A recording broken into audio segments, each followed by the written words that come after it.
Assalamualaikum warahmatullahi wabarakatuh. Waalaikumsalam warahmatullahi wabarakatuh. Bismillahirrahmanirrahim. Alhamdulillahirabbil alamin. Wassalatu wassalamu ala asyrofil anbiya wa mursalin.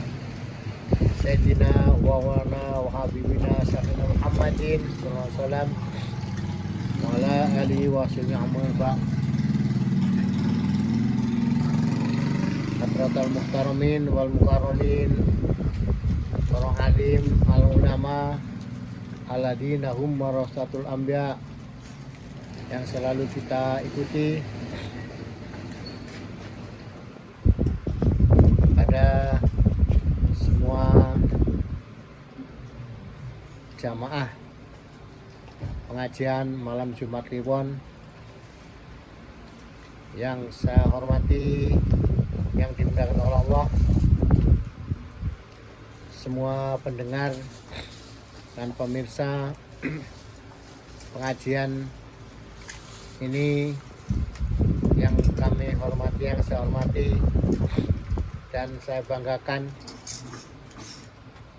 Marilah pada kesempatan kali ini kita tetap selalu senantiasa memanjatkan puja dan puji syukur kehadirat Allah Subhanahu wa taala biqaulina tahmid alhamdulillahirabbil alamin.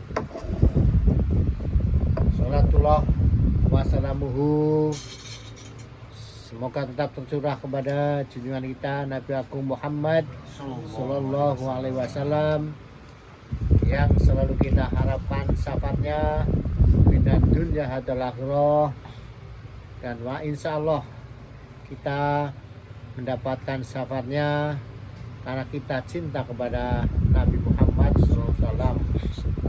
Lalu kita mendapat syafaatnya, Allahumma amin. Syafaat Nabi Muhammad itu dari dunia hingga akhirat. Syafaat di dunia membawa kebahagiaan,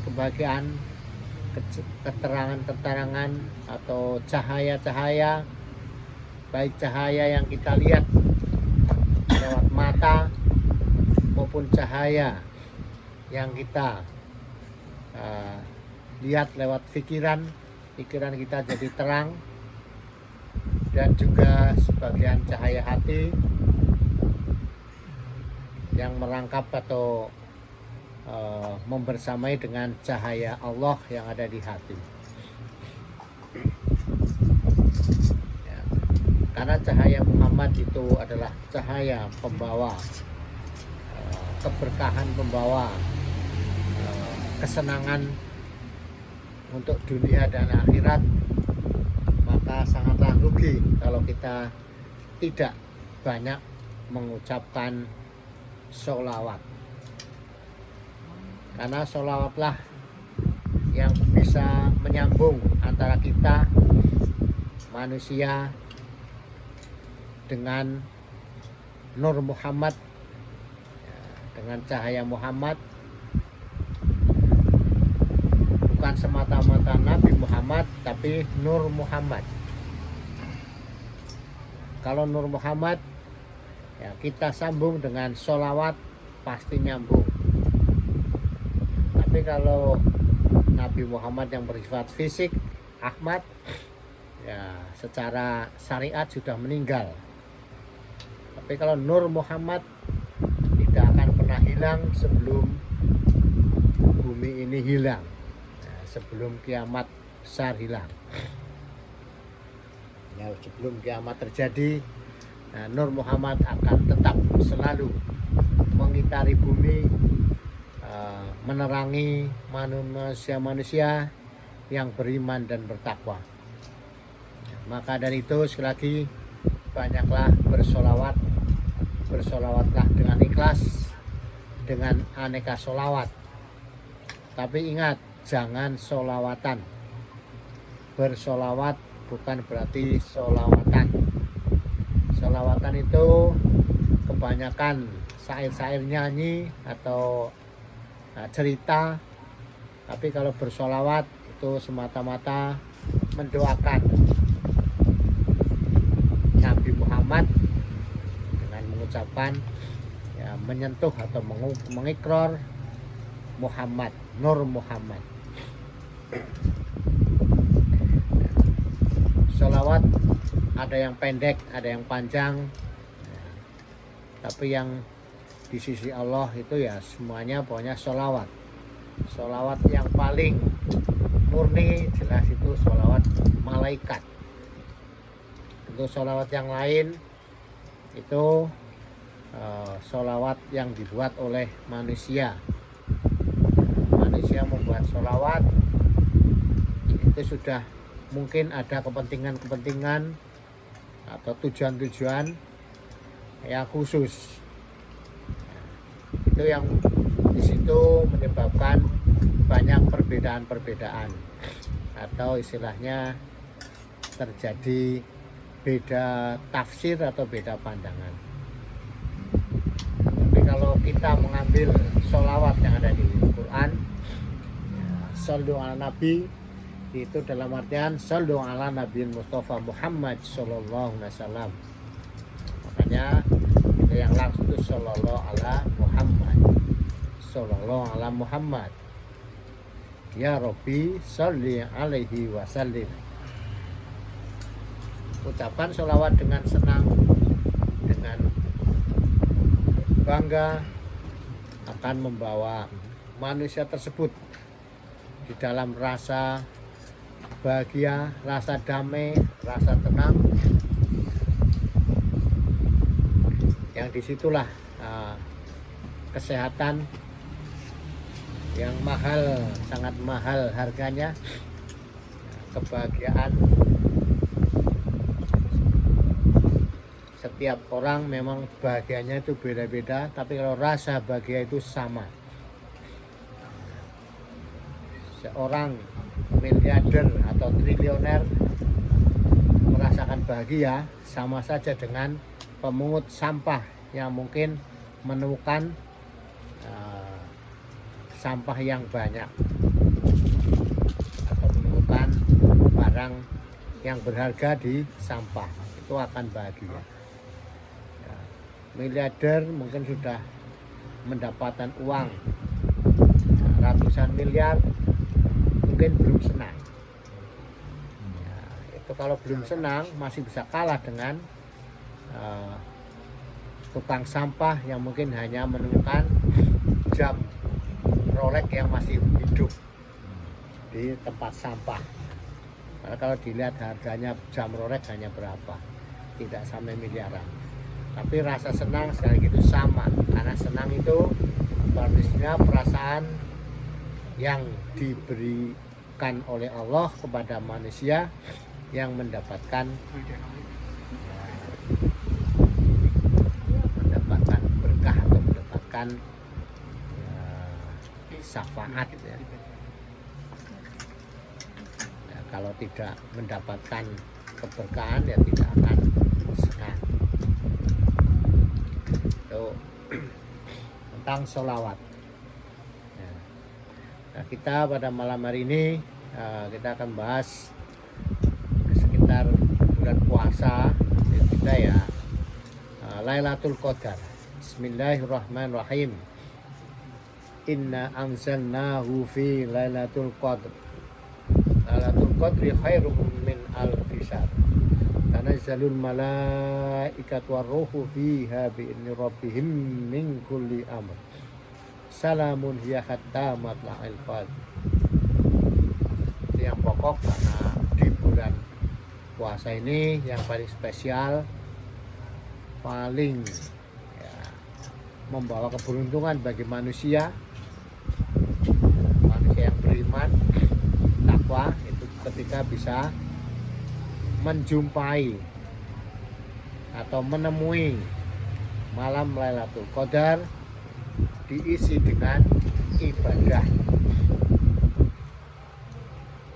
Seandainya pada waktu Lailatul Qadar itu orang tersebut melaksanakan ibadah, membaca Al-Quran, tadarus, maka jika waktunya itu 1 jam misalkan itu dipakai semua untuk baca, berarti orang tersebut sama aja membaca Al-Quran 1000 bulan ya.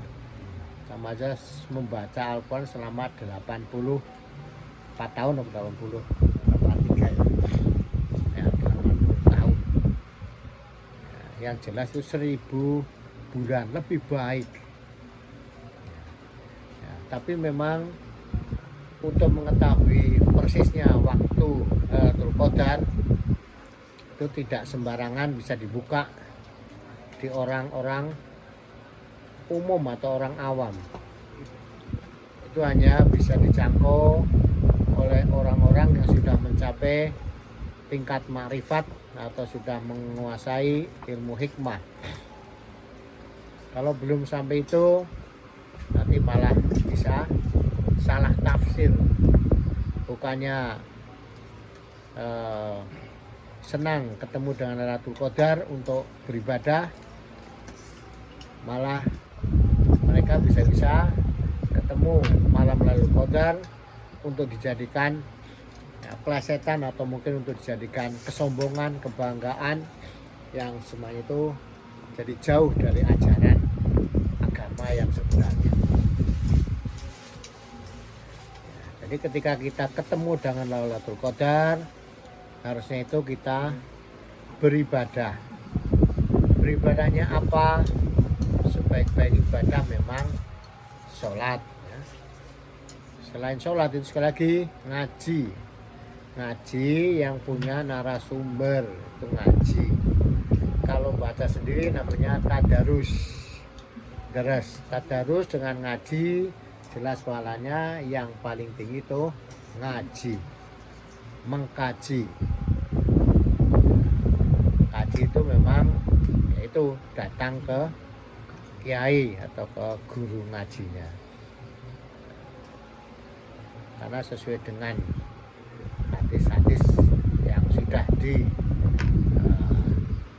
disepakati, ketika kita mau berangkat ke tempat pengajian, para malaikat itu mengawal, pintu-pintu surga dibuka. Nah, kapan kita bisa masuk ke surganya? Ya ketika kita ngaji. Kalau nggak jadi ngaji ya mungkin surganya ditutup lagi. Ya, itu ibaratnya guyon logika. Ya. Jadi amaliyah ya kita yang enteng ya baca Al-Quran itu bisa saja. Kalau memang kita kesulitan yang panjang-panjang, kita baca aja Fatihah, baca aja surat Ikhlas, Qul Huwallah.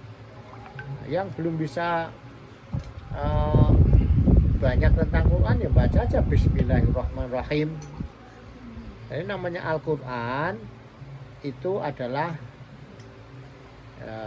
ayat atau kalimat-kalimat yang ada di dalam mushaf.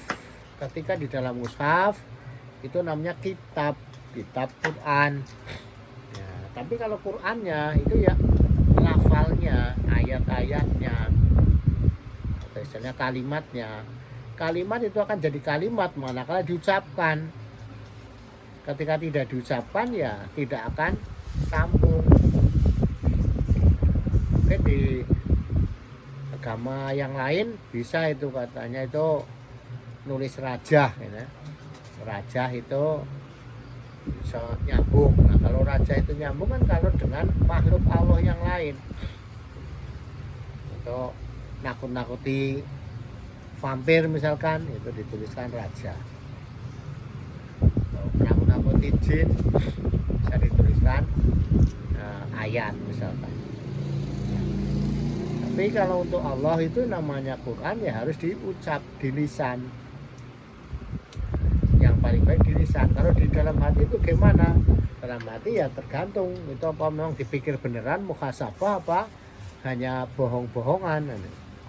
Karena kalau baca dalam hati kan ya, siapa yang tahu? Memang Allah pasti tahu. Tapi kan apa sudah betul, sudah bisa baca dalam hati, sambung betul-betul serius atau ihsan, khusyuk, kalau bisa itu ya lebih baik ya. Jadi lesan itu ya masih lebih baik yang khusyuk, yang baca dalam hati. Itu juga untuk taraf-taraf tinggi yang sudah biasa latihan khusyuk. Kalau orang awam ya tidak mungkin bisa untuk khusyuk. Menang ya pikirannya langsung berubah ke mikir yang lain. Tidak akan mungkin bisa fokus membaca Fatihah misalkan. Tapi kalau orang-orang sudah biasa menggunakan ilmu hikmah, ketika membaca Fatihah, baca Fatihah lisan dengan baca Fatihah dalam hati, atau istilahnya dibaca tak keras, itu akan lebih khusyuk, lebih fokus, manakala tidak terlalu keras. Karena kalau tidak terlalu keras, kita hanya komunikasi diri kita dengan Allah, dengan Tuhannya. Tapi kalau kita jaharkan, kita ucapkan yang keras, berarti yang komunikasi dengan kita itu ada orang lain yang ikut mendengarkan, yang kadang bisa merespon, oh itu salah, oh itu kurang. Nah, tapi kalau dengan Allah tidak akan memprotes, oh itu salah, itu kurang. Karena apa? Allah itu sangat bangga, sangat senang bila mana manusia, makhluk manusia itu mau melaksanakan ibadah sesuai dengan janjinya. Allah tidak menuntut ibadah manusia itu sempurna, karena tidak mungkin bisa sempurna. Karena ibadah itu kan sangat luas. Jadi kalau kita mau ibadah sempurna tidak bisa, karena sudah pernah diuji sendiri yang hanya sholat, bukan ibadah yang lainnya. Sholat yang waktunya sedikit. Ya, sahabat Nabi Sayyidina Ali itu yang terkenal khusyuk, itu sholat saja ternyata juga nggak bisa sempurna, karena setelah hampir selesai ingat dengan akan diberi hadiah. Tapi sekali lagi Allah tidak menuntut kita harus betul-betul khusyuk 100%. Tapi manusianya itu yang berusaha untuk khusyuk. Bukan berarti kita tidak disuruh latihan khusyuk. Kegagalan kebanyakan umat Islam ya, mungkin tidak hanya di Indonesia, mungkin di seluruh dunia ya, itu kan di dalam ibadah tidak khusyuk, ya, tidak khusyuk dan tidak istiqomah. Yang paling sulit itu bukan khusyuknya, istiqomahnya. Khusyuk karena waktunya sebentar mungkin bisa ya, untuk pola dibuat khusyuk. Tapi kalau istiqomah itu yang berat, karena perjalanan manusia itu macam-macam yang dikerjakan. Jadi rentang waktu itu bisa tertipu daya atau diplesetkan untuk biar tidak istiqomah oleh setan ataupun iblis. Oke, kembali jadi Lailatul Qadar itu seperti apa ya? Inna anzalna, sebetulnya Allah sudah melahirkan, sila mengadakan Lailatul Qadar. Lailatul Qadar itu ya malam Lailatul Qadar. Lailan itu malam, Qadar yang ya, punya apa itu pasti atau punya podo Qadar itu pastian.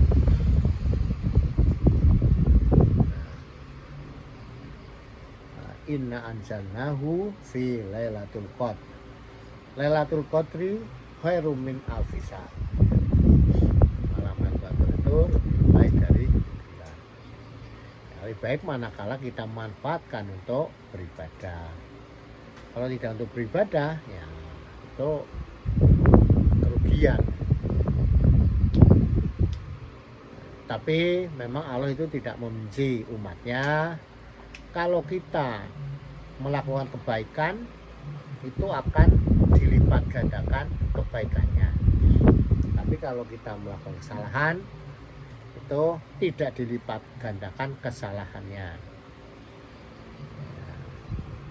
Itu untuk masalah ibadah di Lailatul Qadar. Kapan itu Lailatul Qadar terjadi? Ya, prinsipnya Lailatul Qadar itu ya bisa terjadi dari puasa hari pertama sampai puasa terakhir 29 atau 30. Tapi di situ banyak para peneliti atau orang-orang yang mengamati zaman dulu itu yang sering itu Lailatul Qadar itu pada sepertiga dari bulan, ya, sepertiga bulan yang terakhir atau di atas tanggal 20-an. Ya, sebenarnya itu hanya kira-kira, faktanya tidak seperti itu.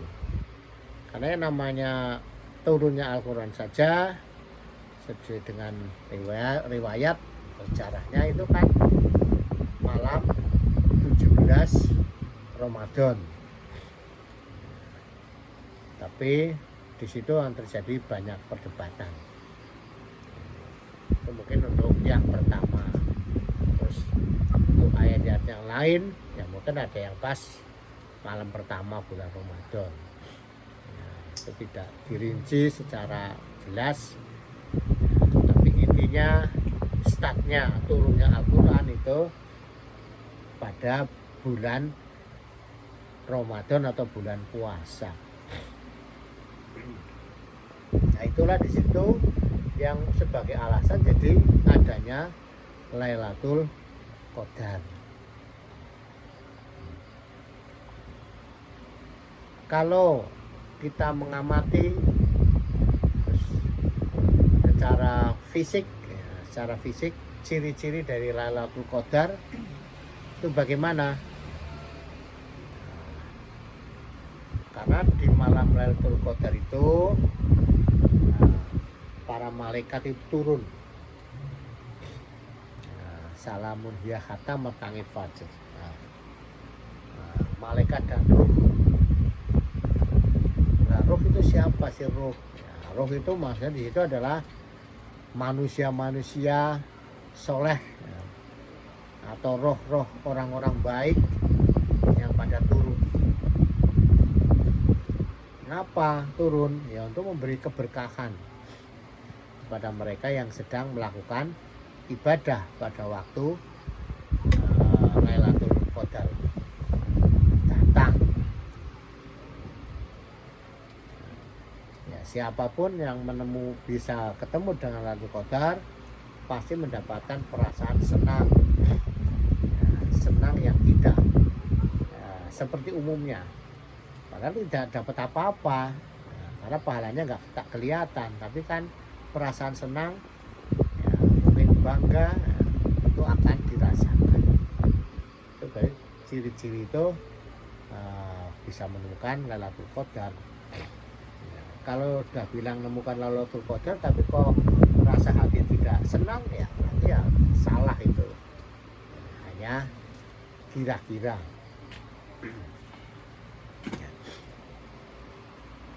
Untuk khusus Lailatul Qadar ini di Ramadan kali ini ya tetap ada di sepertiga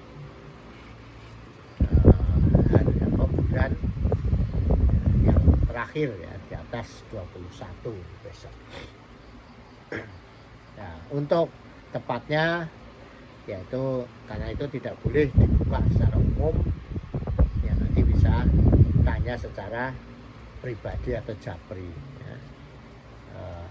Karena yang belum saatnya itu kan Untuk apa tahu kalau tidak mau memanfaatkan? Nah, kalau kita namanya ibadah, kalau sudah tahu itu kan harus dikerjakan. Sudah tahu malam Lailatul Qadar turun pada malam Jumat misalkan, kok nggak dimanfaatkan, itu berarti kan sama aja itu kesombongan atau penghinaan. Tidak bersyukur, sama aja sudah bisa Fatihah tidak mau sholat, itu kan ya kesombongan. Jadi kalau memang butuh mau dibuktikan ya silahkan. Hanya saja kalau masih orang-orang yang istilahnya biasa, belum mencapai ilmu ma'rifat, ya memang kesulitan. Tapi bisa saja ya diberi oleh Allah, karena kita nggak tahu kan, orang punya kelebihan masing-masing. Yang memberi keberkahan kan Allah, walaupun belum sampai ilmu ma'rifat, tapi kok Allah saat itu memberi kesempatan kepada Anda untuk bisa menjangkau Lailatul Qadar, itu bisa-bisa saja.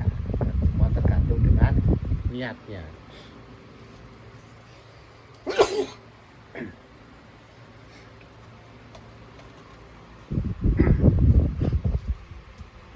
Jadi untuk yang lainnya yang biasanya sudah bisa atau boleh mengikuti perjalanan Lailatul Qadar ya, di tempat guru, ya silakan datang. Tapi kalau yang belum, ya enggak usah, karena nanti malah jadi beban. Ya, jadi beban untuk karena memang belum sampai. Sama aja ketika anak SD kok terus ikut sekolah di SMA, ya mesti jadi beban. Harap pulang sing SMA, sing SD kuwi ngurus apa kributi. Nah, itu ibaratnya kan gitu. Jadi memang ada kelas-kelas ya. Di dalam agama Islam pun ya ada kelas. Ya, kelas takwa pun ada tingkatannya.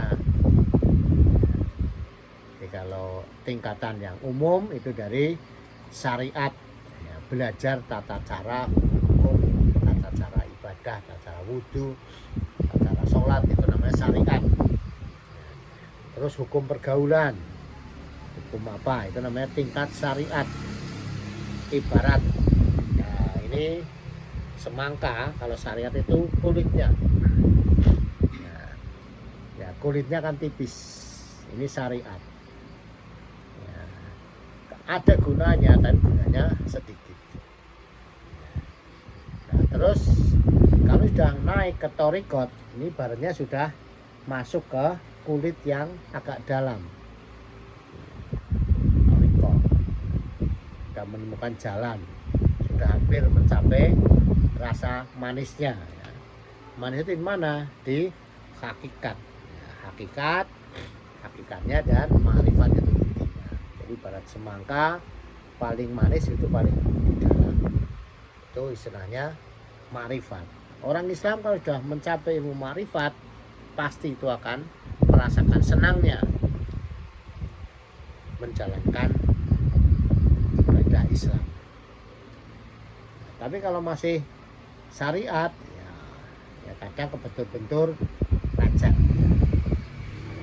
malas, gampang goyah.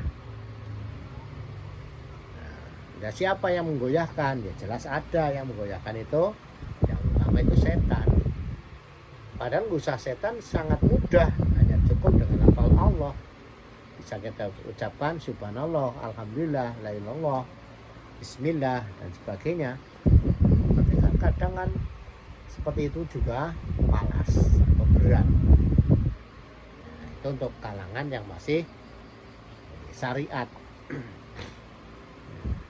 Kebanyakan orang-orang syariat itu hanya berada di posisi sukanya ngeyel, tidak mau mencoba membuktikan, tapi maunya hanya perdebatan, permasalahan.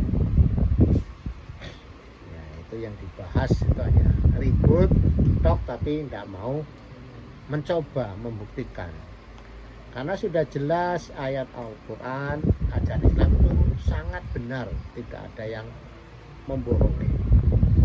Tapi kalau masih syariat ya masih ragu. Nah, ibarat tadi kulit semangka yang paling luar ya nggak percaya kalau di dalam itu manis, taunya masih kecut, karena di posisi yang kulit yang lebih dalam itu masih rasanya asam. Toriko itu ya masih ada asam-asamnya, tapi ada manisnya sedikit.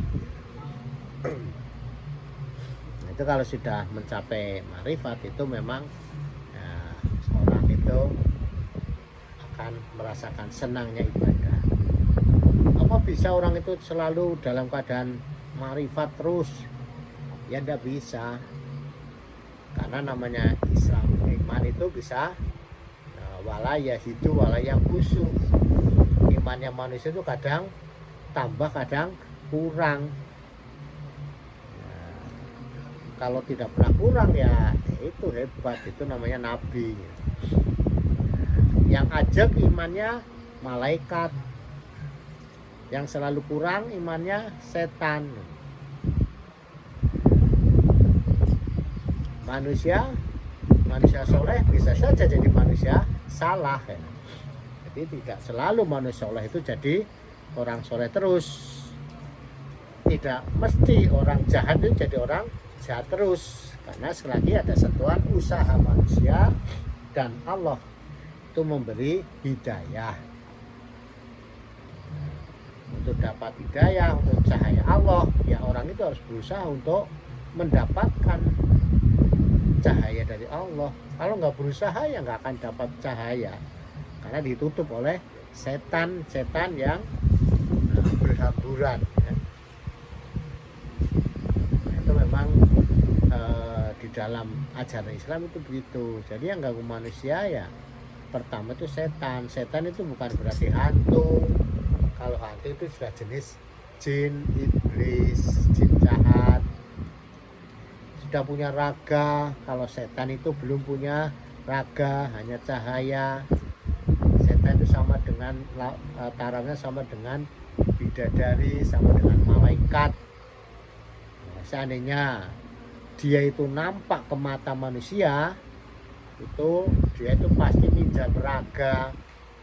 Makanya kalau dikatakan Jibril itu berwujud manusia laki-laki ketika di hadapan Nabi Muhammad, itu berarti Jibril itu meminjam raganya orang laki-laki itu.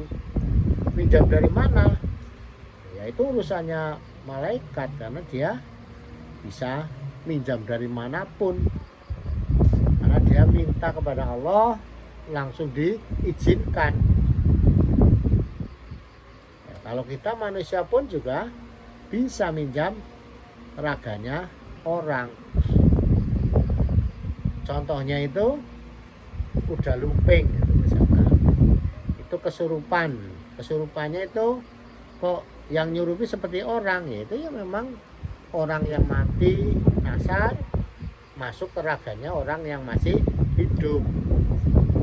Itu contoh masalah masuknya ruh atau malaikat ke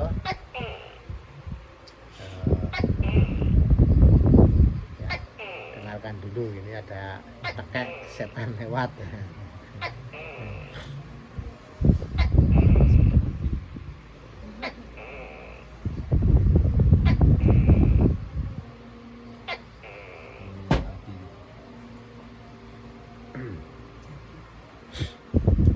Ya, oke, kita lanjutkan.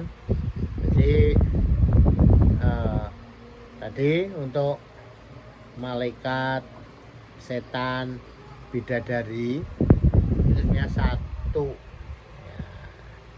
satu tingkat lah, sama dengan manusia soleh, manusia preman, manusia tengah-tengah, itu juga sama-sama manusia. Jadi nyawanya sama-sama, rohnya sama-sama roh manusia. Kalau malaikat sama-sama dengan setan, dengan bidadari itu ruhnya ya ruhnya malaikat. Nah, itu terus barulah ada makhluk yang di tengah antara manusia dan malaikat, itu jin yang jahat, iblis. Hantu-hantu itu termasuk jin yang jahat, iblis. Karena hantu itu kan mengganggu, berarti kan jelek ya, itu pasti kelakuan otaknya jin itu kemasukan setan, jadilah iblis.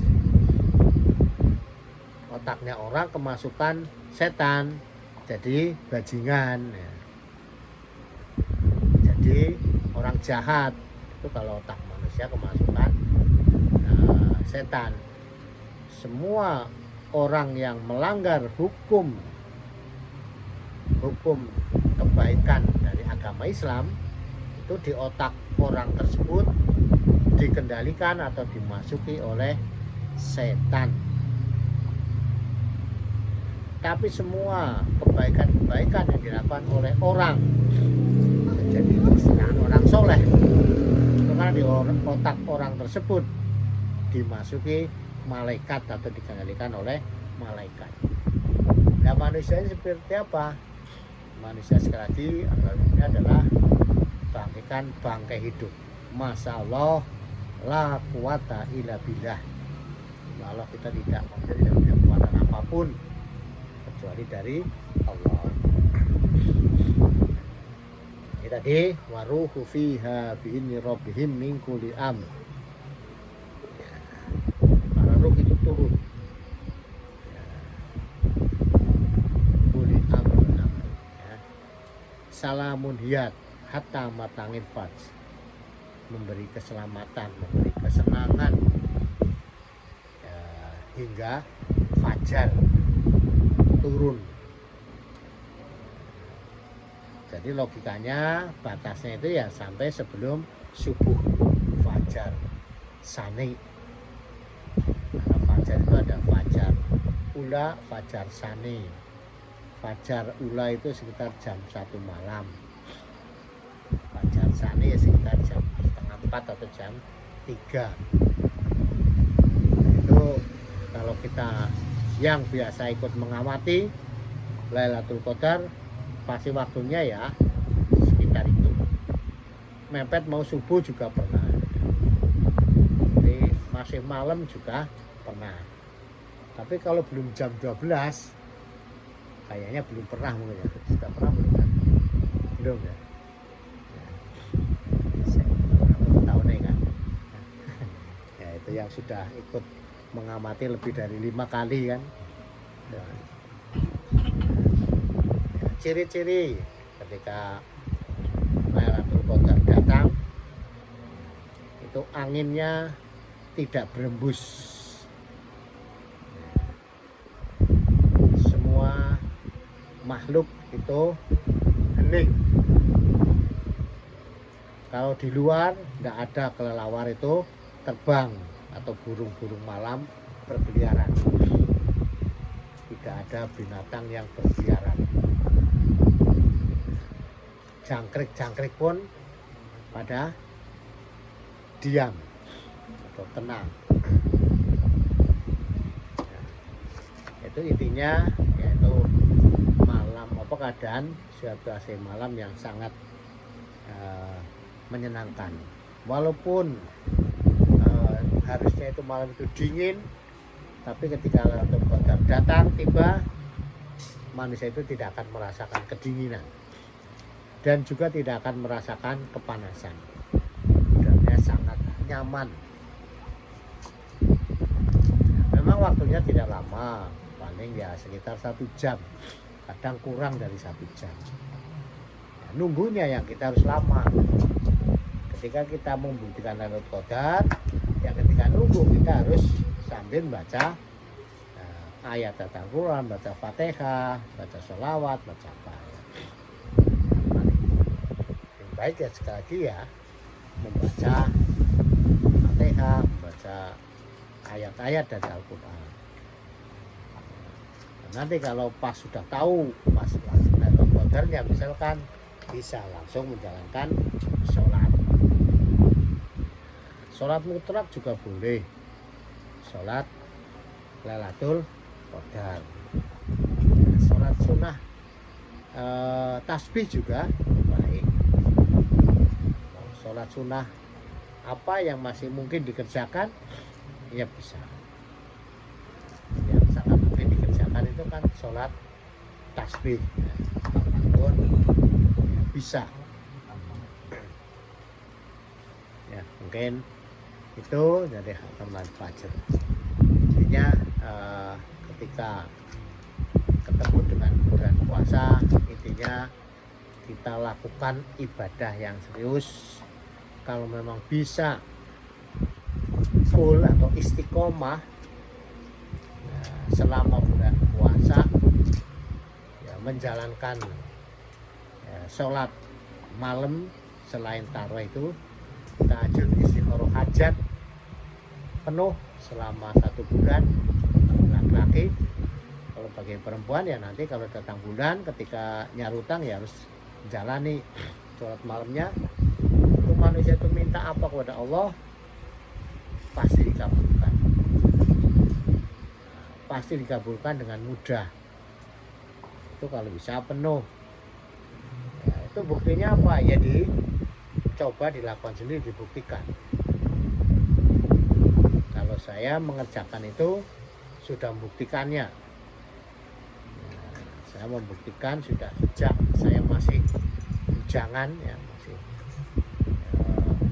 muda, belum muda usia 20 sampai sekarang sudah usia tua ya, di atas 55 tahun. Itu saya meyakini saya menjalankan sholat malam di bulan puasa yang penuh itu gagal itu 3 kali.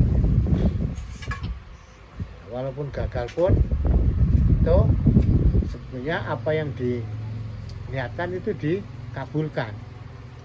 Tapi saya mengakui memang saat itu gagal karena tidak penuh, kurang 1 hari. Yang paling parah itu yang saat itu ketika sakit karena tidak boleh puasa jadi kurang seminggu. Nah, itu fakta.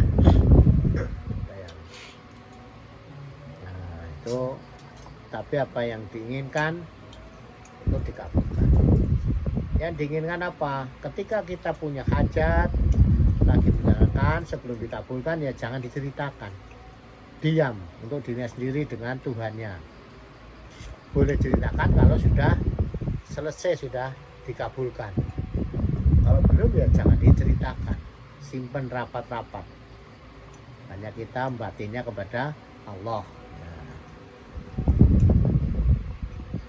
Ya, sampai saya pernah cerita yang ya, fakta ya, yang sangat khayal ketika saat itu saya sudah selesai kuliah, saya bekerja di Grafika Gombong.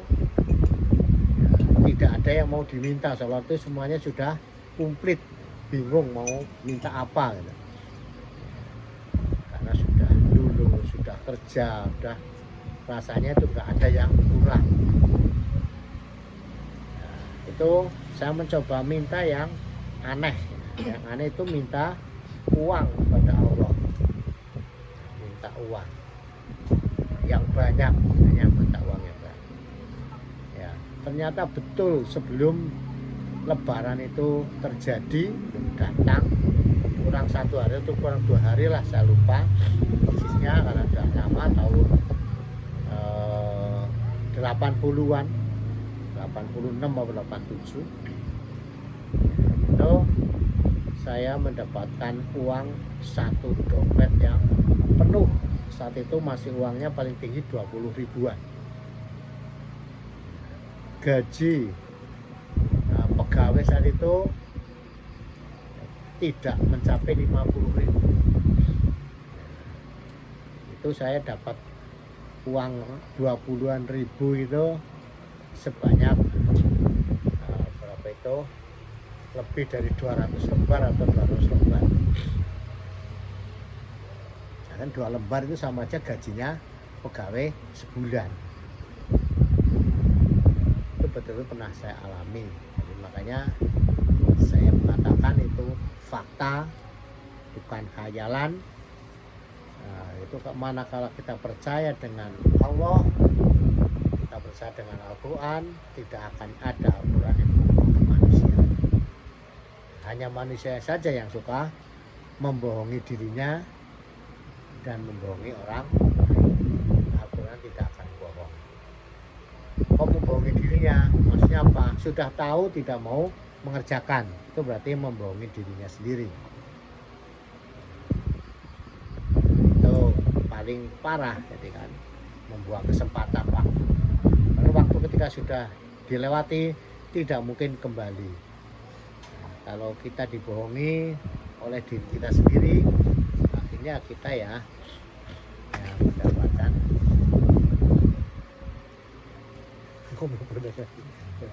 ya kalau kita mendapatkan kerugian sendiri. Makanya kita orang Islam jangan membuang waktu. Wal asri innal insana lafi husrin illa ladina amanu wa amilus sholihah wa tawassaw bil haq wa tawassaw bis sabr. Demi waktu, intinya aslinya semuanya orang itu rugi kecuali ya, satu, itu beriman, percaya dulu kepada Allah, beriman, baru berbuat baik. Kalau berbuat baik tanpa percaya itu juga tidak ada gunanya, it's no use, tidak ada gunanya. Itu tetap ajaran dari setan kalau tidak percaya kepada Allah. Karena kita orang Islam ya harus percaya kepada Allah, ngambil sholihah, baru watawassaw bil haqqi watawassaw bis sabr, saling tolong menolong di dalam kebaikan, kebenaran, memberitahukan tentang kebenaran. Jadi saya itu tadi sudah memberitahu tentang kebenaran, bukan khayalan. Ya, setelah diberitahu kayak gitu, kok Anda itu mencoba, kok belum berhasil, ya sabar, karena memang faktanya kan tidak melaksanakan dengan penuh. Misalkan kalau sudah penuh kok belum dikabulkan, ya, nanti introspeksi diri dulu, apa betul sudah penuh, apa enggak kepancal, apa enggak kebablas wis subuh. Gitu kan. Ya, kalau nanti misalkan Anda itu merasa sudah penuh kok tidak dikabulkan hajatnya, boleh dicek ke rumah guru, mumpung guru masih hidup, nanti biar tahu kamu di mana bocornya atau kelemahannya. Karena kalau diri sendiri dia sudah sempurna, tapi kok nggak dikabulkan, apa itu sempurna beneran apa ada yang bocor, lupa tapi maunya dapat. Itu namanya karena penyesalan diikuti terus kebohongan. Makanya penyesalan ya jangan diikuti dengan kebohongan, ya nyesal saja, astagfirullah saya kepleset satu, jujur aja, untuk apa bohong. Karena itu tidak, Allah itu nggak mungkin bisa dibohongi ya. Ya itu inti dari Lailatul Qadar. Manfaatkan. Seandainya Anda itu di waktu Lailatul Qadar itu minta, ya berarti ya sama itu dianggap 80 tahun minta satu tok itu, ya pasti Allah ya akan, cara orangnya ya risih lah, ya mesti memberikan, lakukan, ya, dijaduki nganggo memelas, nganggo tata cara yang baik, masa kok enggak memberikan. Padahal Allah itu maha pemberi. Kalau orang itu belum maha pemberi, kadang dimintai, kadang memberikan, kadang tidak, itu non manusia. Tapi Allah kan maha, makanya jangan menyangka Allah itu yang jelek, cuma pati-pati jaluk menyangkane Gusti Allah orang ngapunten. Itu kebanyakan orang-orang syariat itu begitu. syarikat, toriko, sudah minta sendiri, ragu sendiri. Harusnya tidak, sudah yakin Allah itu maha pemberi. Sekarang ud'uni astajib lakum, mintalah kepada Allah, niscaya pasti Allah akan beri, kabulkan. Wasta'inu bisabri wa sholat, mintalah dengan sabar dan sholat. Nah, untuk sabar, lagi sabar itu di kali ini kita lagi berpuasa. Puasa sebenarnya sabar yang disebut. Mengapa tidak langsung mintalah dengan puasa dan sholat? Nanti wong langsung bingung, waduh puasa, sementara rapat puasa, angel teman ya, langsung ngobrol. Kalau sabar kan bagi orang yang tidak puasa tapi memang sudah sabar ya, itu pasti dikabulkan. Nah syarat itu wasta'inu bisabri wa sholat. Nang celuke nganggo gugup ya ora dadi, ya tidak dikabulkan. Ini tuh yang saya sampaikan pada kajian malam ini. Silakan untuk tanya atau komen atau saran atau pendapat, silakan untuk menanya sebelum saya tutup. Maka siapa itu Alan,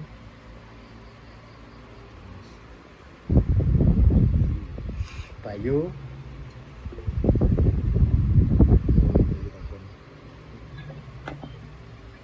Guru izin bertanya. ya silakan. Kalau misal kan orang itu sedang berpuasa, nah terus dia misal membersihkan telinganya atau membersihkan hidungnya. Nah kalau dulu saya waktu ngaji di Desa, TPQ itu ya. katanya puasanya kan batal. Nah pas di sini tuh kata teman-teman saya yang dari beberapa pondok itu katanya tidak batal. Itu bagaimana? Ya itu memang dulu kan istilahnya sanepo, bahasa nepo. Sebenarnya yang batalkan itu kan kalau memasukkan ke lubang itu maksudnya suami istri gitu loh. Jadi berhubungan seks itu yang tidak boleh. Oleh kayak gitu ya tidak sampai istilahnya terus kalau kerjanya terus ngureki kuping terus ya ora ulih gitu. Ya kur makruh gitu, bukannya batal, cuman ngisi masa tulanan popok. Itu tidak batal, cuman yang ini maksudnya sebenarnya kan itu nggak boleh hubungan suami istri ya, tidak boleh insal, pokoknya yang kaitannya dengan malatakobusina itu intinya begitu. Jadi memang nggak apa-apa, tapi kan yang baik kan daripada ngureki kuping ya dong maca Fatihah kan. Nah, itu begitu ya, memang itu saya pun dulu begitu ketika ngaji ya, katanya nggak boleh ngurek-ngurek irung, ngurek kuping. Nah memang irungnya gatel ya ulih baik. Nah, terus orang ulih keperang metu gede, itu maksudnya metu gede itu perempuan yang datang bulan. Laki-laki nggak apa-apa, keperang di sini tuh gel ora apa-apa, nggak ada ora karena mati sih kudu puasa. Nah, supaya mati dan itu ulih medot itu begitu. Nah perempuan memang sudah kalau datang bulan itu sudah diberi keringanan khusus. Jadi maksudnya sing misalkan tidak boleh keluar darah itu punya perempuan yang datang bulan, bukan karena kita kecocok atau keperang, kebeler, itu bukan itu ya. Oke, itu seperti itu Mas Bayu. Mungkin yang lain silahkan, atau Mas Bayu masih komentar?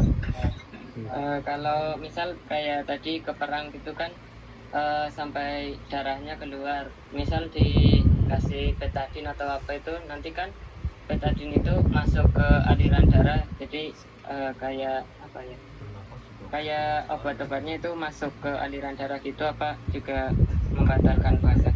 Ya tidak, cuman makruh ya, tapi ya daripada nggak dibetadin nanti darahnya mulai terus, nanti malah jadi kudu mutus puasanya karena takut mati. Nah, kalau yang penting kan kalau masih kita bisa bertahan hidup di hari itu, ya itu tetap masih wajib puasa. Tapi kalau melihat darah kok semaput ya, karena banget takutnya, ya itu berarti ya sudah boleh medot, besok nyarutang ya. Itu kayak gitu. Nah, kalau masalah yang tidak boleh kan misalnya itu yang diinfus ya, puasa diinfus ya jelas nggak boleh, karena infus gantinya makan ya. Ya karena naik puasa diinfus terus ya sehat baik. Itu hanya makan cuma lewat darah ya. Padahal makan infus. Tapi kalau tadi hanya betadin hanya untuk berobat ya enggak apa-apa. Ya, memang mungkin sih di dalam bulan puasa terjadi kecelakaan misalkan, ya juga mungkin keluar darah. Nah darahnya banyak, takut semaput ya boleh itu medot, masuk nyarutang. Ini aku pelancet sedikit kosong medot ya.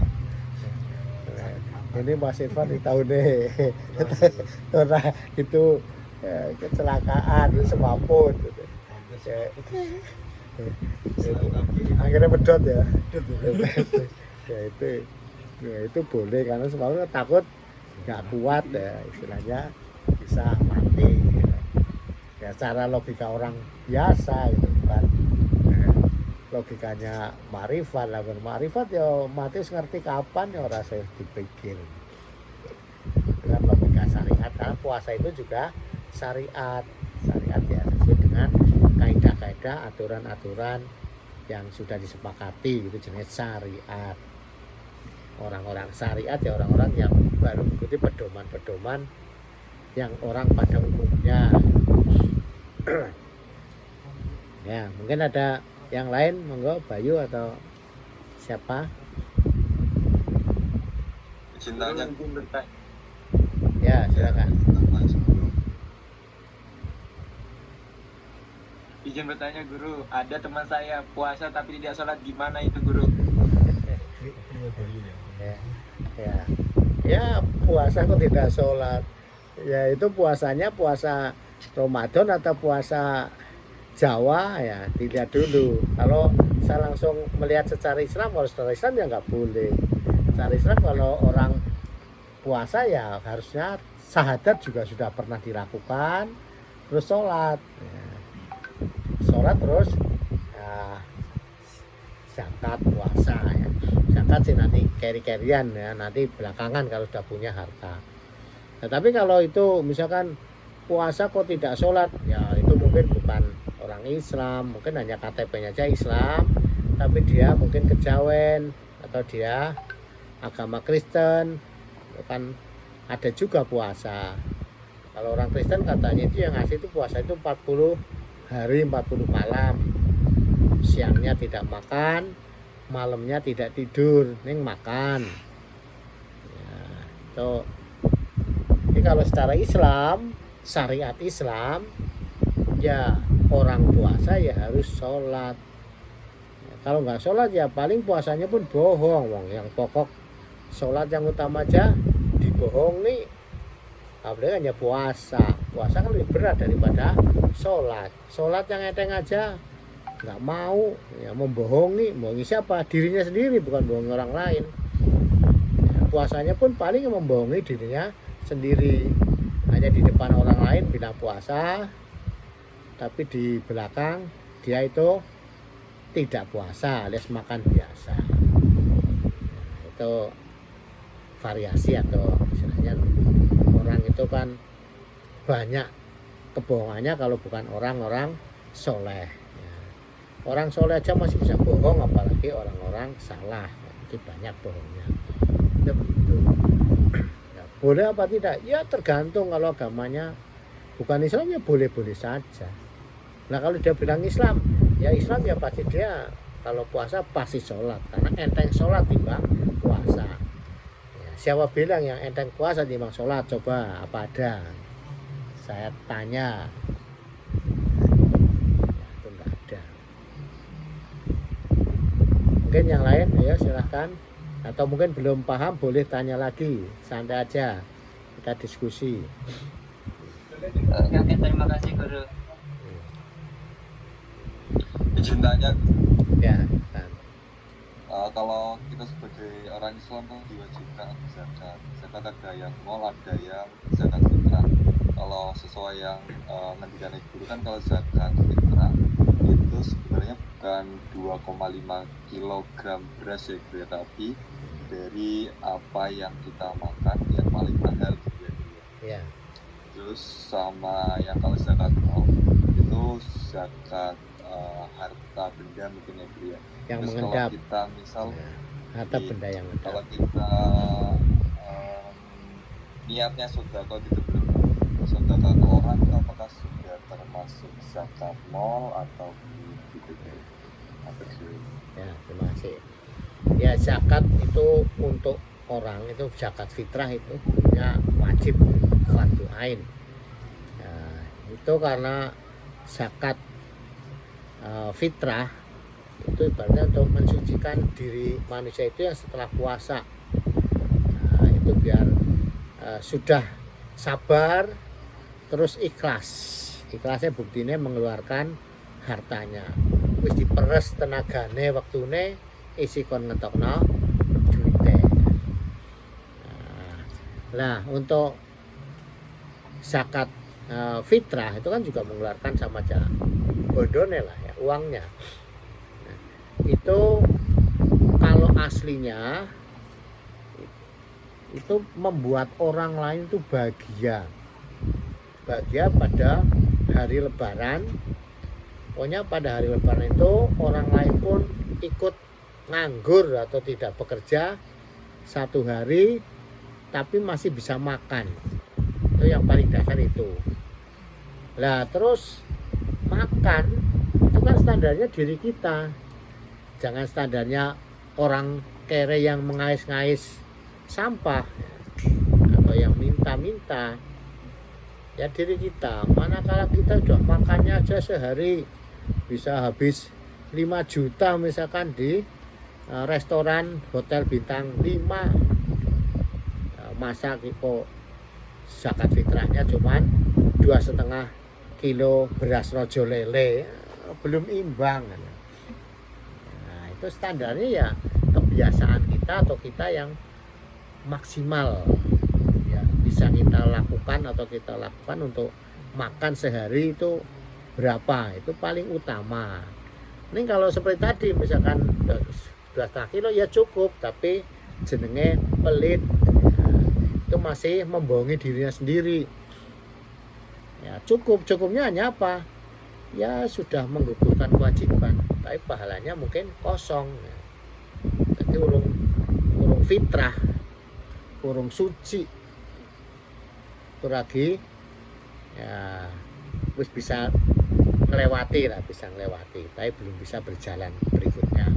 Ibaratnya kita melewati sungai sudah bisa nyebrang, tapi berikutnya mogok, tidak bisa melanjutkan. Ya, karena apa? Ya karena terlalu sedikit. Cari ibaratnya bahan bakarnya terlalu sedikit. Kita menyeberang sungai, setelah sungai terus nanti naik gunung. Karena modalnya sedikit, ya udah sudah nyebrang sungai habis bensin, tinggal naik gunungnya nggak mampu. Itu ibarat kalau orang-orang yang pelit ya. Jadi zakat fitrah itu minimal paling sedikit yaitu ya 1 kali 2,5 kilo itu 1 kali. Kalau 4 kali 10 kali boleh. Nah itu yang lain apa itu? Ya bisa sunnah, bisa itu nggak tahu yang jadi wajib itu yang mana ya. Itu paling sedikit. Nah kalau mau baik yaitu tadi dihitung yang benar-benar rata-rata kita makan yang normal ya, setiap hari itu habis berapa ya, kalau kita kira-kira bisa tahu, oh saya sehari makan ya habis 70.000 ya, berarti ya minimal kita itu untuk fitrah mengeluarkan 70.000. Padahal sekarang harga beras itu di rata-rata kan yang baik katakan itu 20.000. 20.000 kali 2 itu kan baru 40, ditambah setengah itu kan 10, jadi 50.000. Nah kalau sudah 70 itu kan sudah di atas ya rata-rata, udah logis, itu berarti sudah termasuk ya, orang yang baik. Kalau standar yang asli di Mekah dulu itu zaman Nabi itu kan pakai kurma yang paling mahal ya kurma najwa istilahnya, atau ajwa itu. Harga kurma ajwa kalau sama kurma reokan atau keranjangan itu beda jauh ya. Ya. Kurma reokan paling sekilo itu 25.000, kalau najwa sekilo bisa mencapai 250.000. Nah saat itu ya Nabi memberikan fitrahnya ya yang paling baik ya, karena yang dimakan itu ya yang dikeluarkan itu, karena saat itu kan tidak bisa beli yang lain mungkin sulit ya yang punya ya stok, karena kurma kan di Mekah itu di Arab sana kan di stok seperti kita menyetok beras atau padi ya, jadi itu tujuannya yaitu biar orang lain yang tidak punya itu bisa ikut senang di hari raya ya, minimal sehari lah ya, dia pun kalau yang sudah diberi zakat fitrah kok punya 2 bagian ya, yang satu untuk bayar fitrah, kalau enggak adanya satu diberi fitrah satu tok lah ya enggak wajib mereka fitrah ya, cukup untuk makan sendiri. Kan ada orangnya pas nasibnya pas malang ya, pas pahit betul ya. Pokoknya semua orang berhak itu bahagia di hari lebaran. Kalau sampai ada yang tidak bahagia di hari lebaran itu bisa dikatakan semua orang Islam di wilayah itu dosa semua. Kalau negara ya yang dosa presidennya. Sampai lebaran kok ada yang senang, sedih tidak ditolong sama sekali ya. Itu yang salah ya tetangganya, lurahnya, ke atas itu ya presidennya. Kalau lurahnya nggak bisa ngatasi kok nggak laporan ke bupatinya ya, bupatinya kok salah. Bupatinya bisa ngatasi ya udah cukup, bupati nggak bisa ngatasi lapor ke gubernur. Gubernur kok juga nggak bisa ngatasi ya harus lapor ke presiden gitu.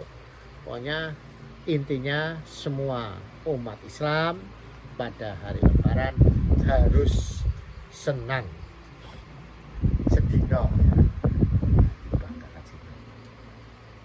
Ya, lebih dari itu sunnah, wajibnya sedino ki kudu seneng, ora kerja ning bisa madang ya. Bagi orang kita yang posisi enak ya mungkin makan nggak jadi problem, tapi bagi mereka yang nasibnya pas nasib pahit mungkin mau makan pun belum tentu punya ya, makanya kalau yang sudah di posisi enak itu harus banyak bersyukurnya kan ya, itu ya. Selanjutnya untuk zakat harta mal itu tuh sebenarnya harta yang mengendap maksudnya itu misalkan punya simpanan 200 juta mengendap, nah itu ya wajib dikeluarkan zakatnya ya, makanya memang orang Islam ya tidak boleh misalnya nyimpen duit akeh ya, tidak dizakati ya nanti tetap akan tidak berkah, akan hilang ya, akan pergi mencari jalan sendiri ya. Katanya itu kan kalau harta yang tidak halal itu kan akan keluar mencari jalannya sendiri. Ya, jadi ingin lepas pakai cara sendiri ya. Mungkin dicolong, mungkin ketipu, mungkin hilang ya. Pokoknya pakai jalannya sendiri, tidak kemauannya yang punya maunya simpen, barangnya malah lungo sendiri ya, pergi sendiri, hilang sendiri. Itu maksudnya mencari jalan sendiri untuk pergi, tidak maunya si punya. Yang si punya kan mungkin untuk beli tanah, nah itu kan maunya si punya. Yang punya belum memberikan suatu, hartanya sudah pergi sendiri, ya itu berarti tidak berkah atau harta yang tidak halal. Makanya perlu diberi zakat. Ya, memang kalau kita melihat zakat harta itu memang besar. Kadang orang-orang ya kan eman-eman ya. Makanya kalau mau jangan menyimpan uang, jangan menyimpan emas, tapi buatlah untuk modal, untuk usaha, tangganya dimodali, kerjasama atau istilahnya sekutonan bahasa Arabe, bahasa ini ya kerjasama lah. Itu biar semuanya enak, biar semuanya makmur. Ya, kalau itu diterapkan sebenarnya ya Indonesia ya cepat jadi negara baldatun thayyibatun warabul ghafur, gemah limpah loh jinawi, harta melimpah ruah kembali ke seperti eranya Nabi Sulaiman ya, yang membuat candi-candi gitu kan. Harta yang ditumpuk, karena kalau dia nyimpan emas wajib mengeluarkan zakat, jadi untuk beli rumah jadi nggak harus bayar zakat. Los-losan Ya itu kan, itu gampangannya kan gitu. Kalau wujud emas, wujud uang, 1 tahun wajib untuk mengeluarkan zakatnya ya. Tapi kalau untuk ya silakan. Alas itu apa termasuk menumpuk uang? Kalau itu maksudnya kayak rumah, kalau alas tanah. Kalau tanah itu tidak. Misalnya beli kuda untuk kerja itu tidak kena zakat. Tapi kalau kudanya harus diternak, ya sudah mencapai nisab ya wajib membayar zakat harta kuda itu. Kambing misalkan, binatang itu kan ada. Kalau tanah tidak, karena tanah kan miliknya Allah. Ya belum jelas itu hasilnya. Kalau sudah jelas hasilnya itu nanti hasil bumi, pajak atau istilah bukan pajak, maaf, zakat hasil bumi ada. Nek buminya itu tanahnya nggak menghasilkan, ya tidak disuruh bayar zakat. Jadi kalau panen misalkan itu kan ada zakat panenan padi. Kalau mencapai 1 ton ya harus mengeluarkan paling tidak ya berapa itu 1 kuintal apa 60 kilo itu ya. Kalau nggak disakati sekali lagi itu jadi nggak berkah, nanti akan cari jalan untuk pergi menurut kesenangannya dia, menurut kesenangan hartanya, tidak mau nuruti orang yang memiliki. Pasti pergi gitu. Guru, kalau misal kita udah punya harta, guru udah punya istilahnya ya cash yang mengendap, duit tak buat putar tapi buat tabungan gitu. Terus kita sodako, itu apakah sudah termasuk membayar kewajiban zakat atau belum? Ya kalau sodako itu ya pahalanya lebih tinggi sodako, tapi kalau zakat kan sudah mencapai batas atau nisab. Misalkan nisabnya kan harta itu kan emas 1 on gitulah. 1 on sekarang berapa? 100 juta gitu ya. Namanya 100 juta. kalau punya uang 100 juta ngendap 1 tahun, dari lebaran kemarin sampai lebaran sekarang kok masih 1 juta tambah, itu wajib keluarkan dengan zakat. Tapi kalau 100 juta tapi di aset yang nggak jelas ya tidak. Itu yang hanya berwujud uang nyata sama emas atau seloko, banyak barang yang mudah untuk ya sama dengan uang lah, bisa untuk barter gitu. Jadi kalau sodako, infak, kalau sodako itu ya, bukan zakat, tapi itu kan gunanya untuk menjauhkan dari bencana kan bisa saja tadi uangnya pada pelayu dewek-dewek, pada pergi sendiri-sendiri karena disodakoi jadi orang ya. Jadi bertahan. Terus kalau infak itu sebenarnya juga untuk mengundang harta yang lebih banyak. Apalagi misalkan infak di bulan puasa kayak gini kan dikalikan 700 apa 1000 kali ya. Ya 1000 kali infak 1 juta berarti sama aja 1 miliar pada hari-hari biasa. Itu kan luar biasa. 70 kali kayaknya tuh.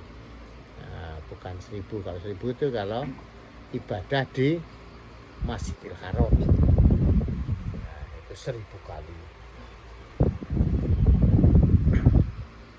Itu intinya kalau namanya harta, semakin kita pelit ya, itu semakin sulit untuk mendapatkan harta yang lain. Semakin kita terbuka, kita yakin kepada Allah ya, tapi kita juga tidak ngawur, misalnya terlalu boros juga nggak boleh ya perhitungan tapi tidak terlalu perhitungan ya, usaha tapi jangan terlalu istilahnya, kalau terlalu dihitung, uang semakin dihitung semakin susah masuk ya. Ini pengalaman guru yang sudah istilahnya memakan waktu lama ya, selalu meneliti. Jadi kalau ya, uang istilahnya belum di tangan kok dihitung ya, malah besok nggak jadi datang ya. Jadi pokoknya kita ya ikhlas kepada Allah, kita berusaha sudah secara logika, kita berusaha itu untuk dapat uang ya, terus nanti pasrahkan kepada Allah ya, dengan doa. Makanya pentingnya itu doa, karena sudah dibuktikan ternyata uang itu juga ada isinya, ada jinnya atau ada belisnya atau ada setannya atau ada malaikatnya, ada kodamnya ya. Makanya uang yang lebih besar itu energinya juga lebih besar.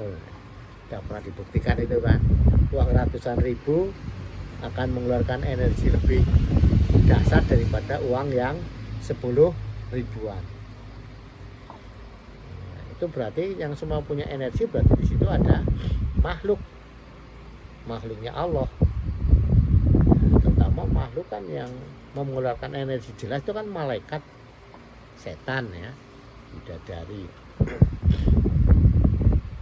Nah, terus malaikat, setan, bidadari itu nanti bisa masuk ke manusia, bisa masuk ke jin atau iblis atau binatang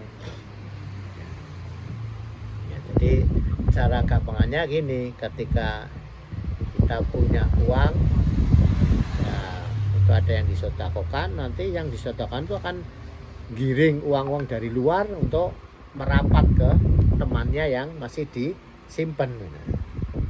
Tapi ketika disimpan semua, nggak ada yang giring uang dari luar untuk dimasukkan.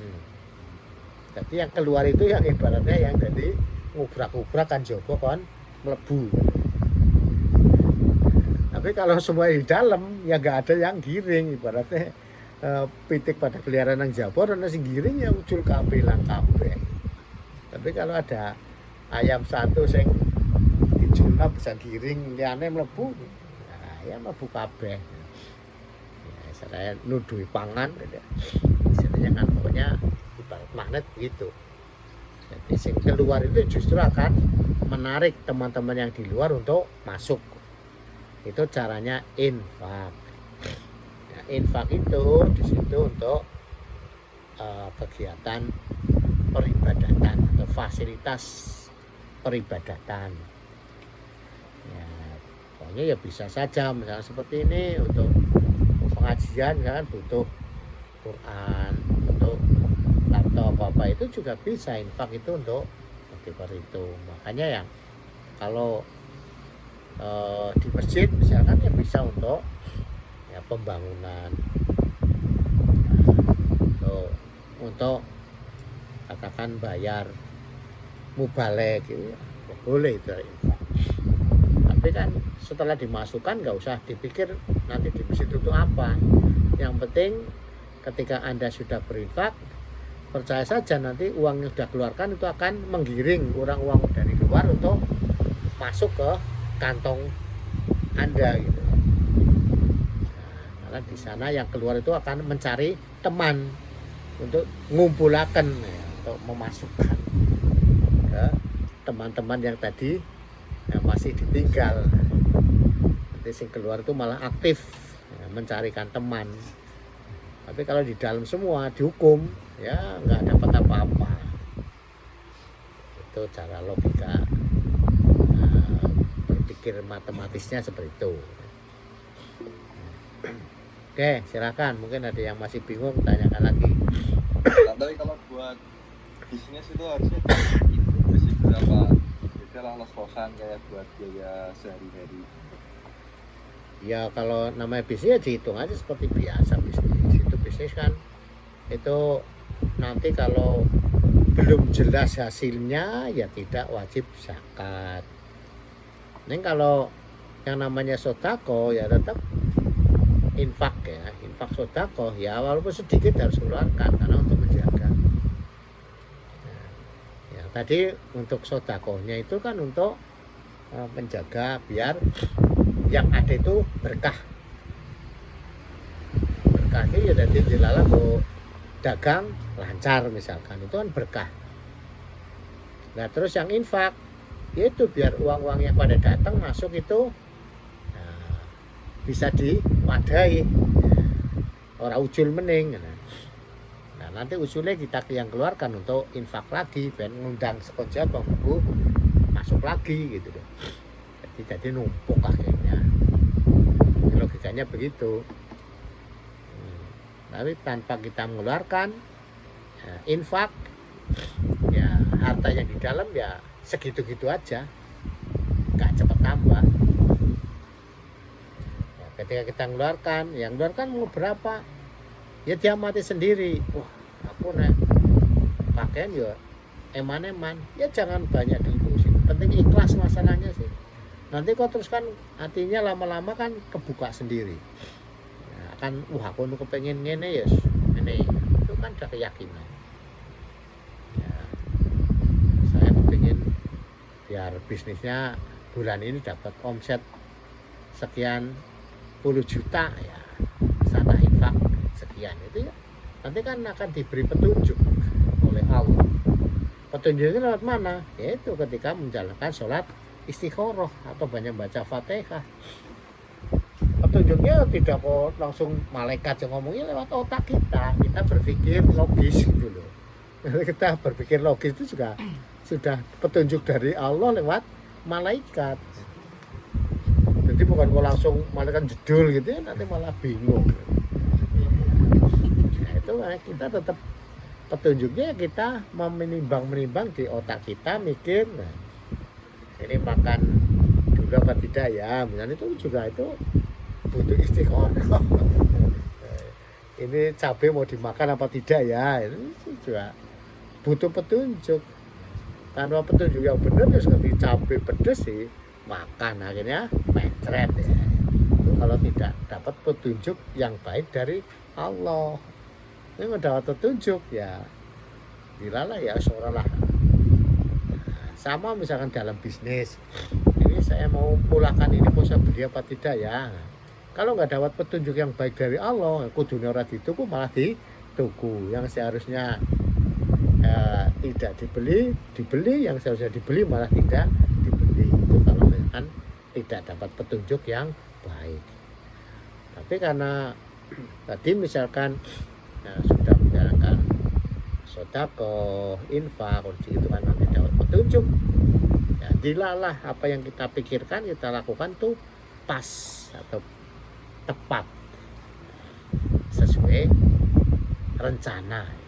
Melesetnya sedikit itu wajar, karena diserang oleh setan yang bergentayangan kan itu.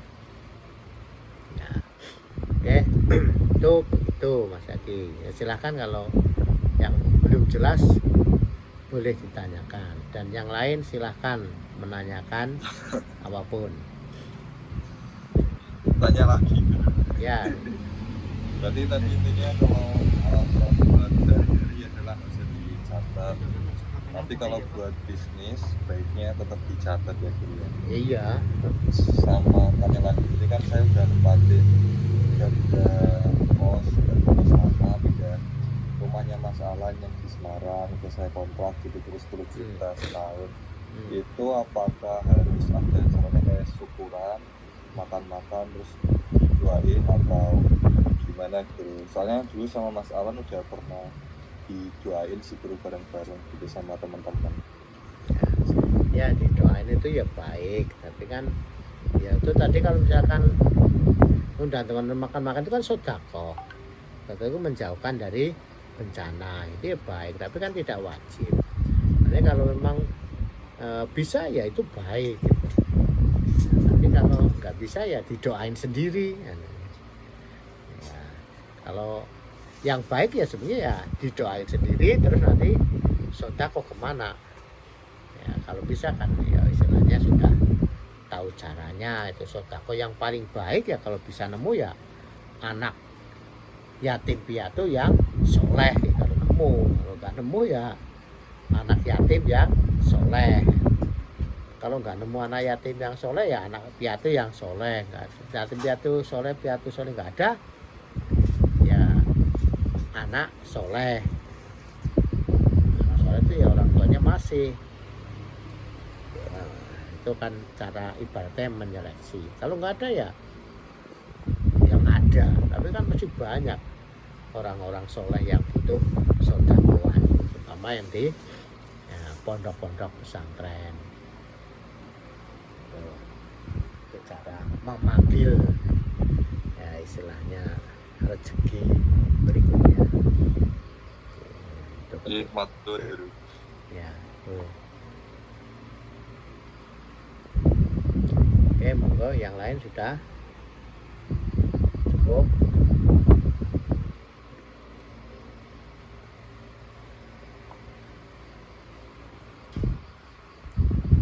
Kalau sudah cukup kita tutup saja. Sudah jam berapa ini? 11 kurang. Udah jam 22.48 ya. Ya, kayaknya dari saya semua dulu ada mohon maaf, ada asma dari Allah Subhanahu Wa Taala. Ya, kita hanya manusia. Masalah la quwata illa billah. Wabillahi taufik wal hidayah. Maaf ya, wa'fu minkum ya. Assalamualaikum warahmatullahi wabarakatuh. Waalaikumsalam warahmatullahi wabarakatuh.